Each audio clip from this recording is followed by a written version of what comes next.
This video is brought to you by Robinhood, the investment brokers that let you buy stocks, ETFs, and cryptocurrencies all commission free. There's still time to take advantage of this historic 2020 stock market crash, and if you sign up using the link in the description below, you'll instantly receive one free stock without even depositing a single penny. No, this still isn't my real portfolio, but I have added to it a bit, like the stock on your screen. That's Cody. They make like makeup, Revlon, stuff like that. What's up, YouTube? Capital G here. Remember that incredibly scary and powerful Crusadia Guard Dragon deck that was doing work not that long ago in the TCG? Well, one very ambitious duelist is actually trying to bring the deck back, and he might actually find a very viable version of this build. Never forget that this is one of those decks that just is a lot more viable in the TCG as opposed to the OCG, because we still got an unerratted version of this dude. We still have Saryuja Skuldread at 3, which they don't have in the OCG, and we still have 2/3 of the Guard Dragon engine, where they only have 1/3 because LP is banned. So really there's a night and day difference between the TCG version and the OCG version. Now, I personally thought this was the first thing I thought about when I saw Crusadia Guard Dragon. I was like, dude, how do you play around Nibiru?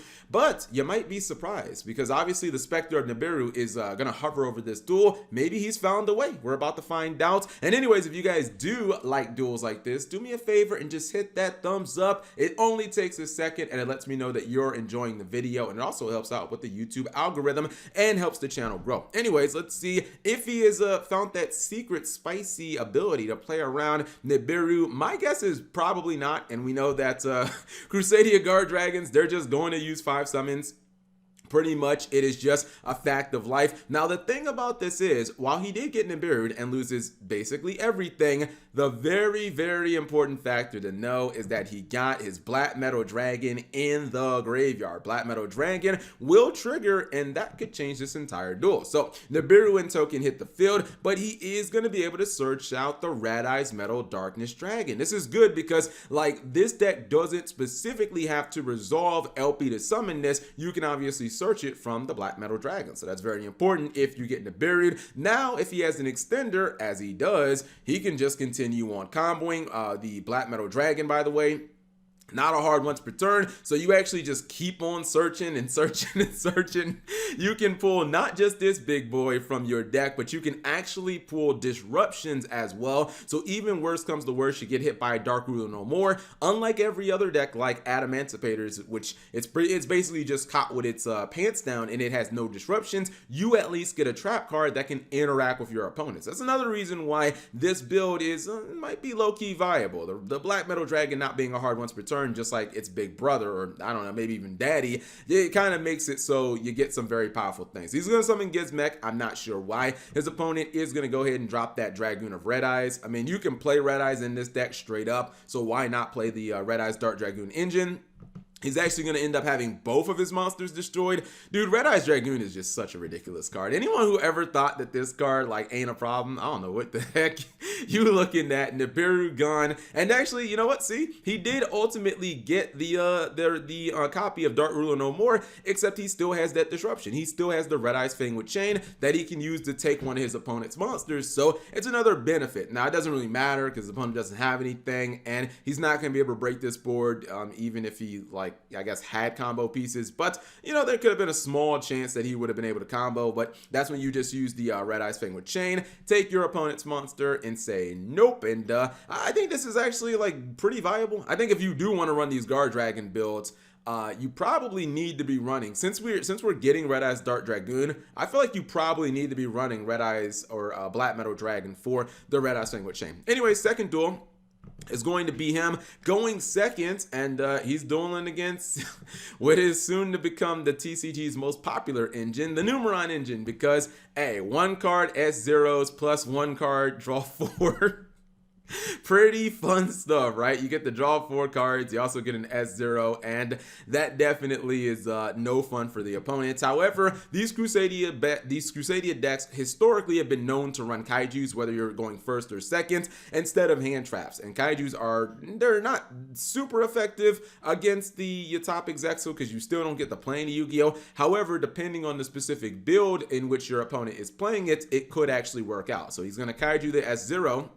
and just pray to dear Lord that he doesn't get OTK'd. And luckily, his opponent is playing a generator build. Generators is a deck that does not have a very much, like, you don't have very potent offense in generators. Most of your offense, well, basically all of it, comes from generator stage and summoning during your opponent's turn. And generally, you kind of have to hope that those monsters live in the following turn for you to have like any significant offense. And I think he's going to be able to play around the heart very easily. All he has to do is use Crusadia Reclusia, which has always been a powerful card going second. It can force it out, and then you can just kind of play as normal. Even if he didn't, you know, there were a couple other things that he could have done that might have gotten them through this, maybe like impermanence, which could force it out as well. Anyways, he's going for pretty much the Dragoon engine as well. This time he's going to pair it up with, whoa, he's bringing all the hammers down. He says, I'm going to summon my own kaiju, and he's also going to go for that Star Liege Photon Blast Dragon. This will keep his Red Eyes Dragoon protected against, well, no, that's irrelevant. I was going to say protected against destruction, but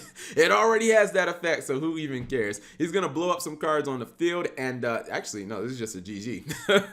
I thought the duel was going to go a little longer, but it turns out it doesn't need to go longer. We actually have a GG on board. Now, that second duel and the way it played out, I'm not sure how realistic that is, because if you did play against a deck that S0'd you and they didn't do anything else, but they still had like 6 cards in hand, don't expect to get another turn. Most likely you're just gonna get OTK'd. I've shown you, you know, hero builds, even invoke builds. Most decks are gonna have enough offense. Generators are just one of the decks specifically that don't have enough offense to do it. Like they need generator stage to resolve to kind of get them any monsters on field, unless they open up with like Lopter. Anyways, let's go ahead and look at what the deck looks like on paper. As I said, well, no, excuse me, I was actually mistaken. There is a hand trap in here. Droll and Lockbird is that one hand trap. I'm not totally sure how I feel about that. If I was only going to run one hand trap in the entire game, I think I would run Infinite Impermanence, because it can be used against things like S0, and if they go for Appaloosa with 4 negates, if they go for Megaclops,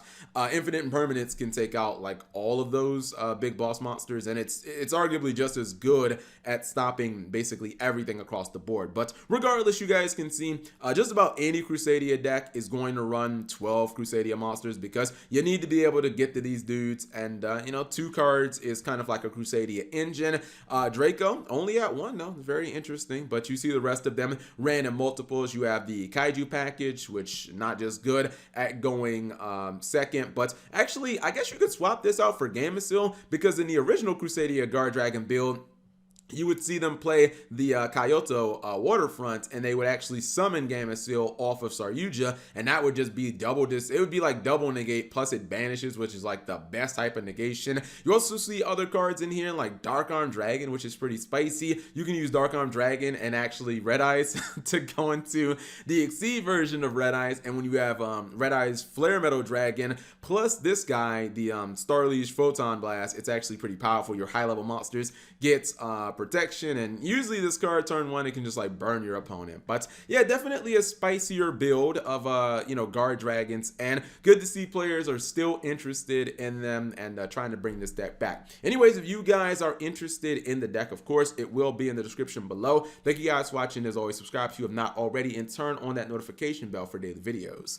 And actually, hold on, one more thing. I totally just trolled here. I was looking at the deck as I was closing this out, and I was like, wait a minute, there's no trap in there. I did go ahead and add the Red Eyes Fang with Chain. And one interesting thing that I noticed, this is not a hard once per turn. I know some people might think this is crazy, but I don't think it's out of the realm of possibility to throw in more than one copy of this card. Again, we know that some of the best breakboard cards or one of the most powerful breakboard cards in all of Yu-Gi-Oh! Is Dark Ruler No More. And most decks that build very strong boards with negation, they automatically lose to that card. I don't think it's that crazy to splash in a couple of copies. If you hard draw it, it's not that bad, because you can just get to the other one. And if you don't, there could be opportunities for you to get double searches, thus double disruptions, and basically have this as, you know, kind of an answer, a way of not automatically losing to that. Now, if you do lose your Red Eyes Dark Dragoon, then okay, you're probably screwed at that point, because you won't have a Red Eyes monster on the field. But assuming that that guy doesn't go down, why not just have Disruption? It's very similar to like